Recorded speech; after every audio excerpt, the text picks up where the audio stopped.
Finance practice exercises number 9. You deposit $200 each month. You are depositing an amount on a regular basis, not just once. Okay, so this sounds like an annuity. Into an account earning 3% compounded monthly. So you're asked how much will you have in that account in 30 years.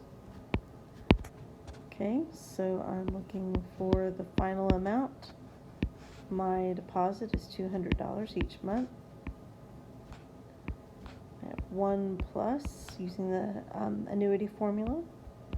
3% is 300. It's compounded monthly divided by 12. Raised to, well, my N is 12, my T is 30. So N times T is going to give me 360. And then minus 1. Okay, and then that'll be divided by 300ths divided by 12.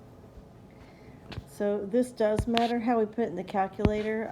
If you have a calculator with the fraction bar, with the math type, it's very easy just to type it in just as you see. The thing I need to remind you of is using the fraction bar for this part right here. Otherwise, let's go ahead and put that in parentheses.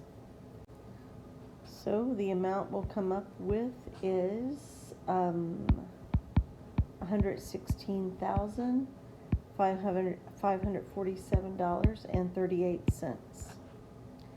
So the next question was how much total money did you put in the account? Well, you are putting in $200 every month for 30 years. So that would come up to $72,000. So when they ask you how much total interest you will earn, do not do the simple interest formula, interest equals principal times rate times time. This is not the place for it. This amount has how much you put in plus interest. This is how much you put in, so it makes sense that we would subtract those two quantities.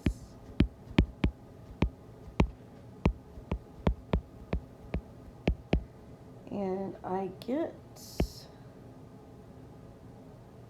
$44,547.38.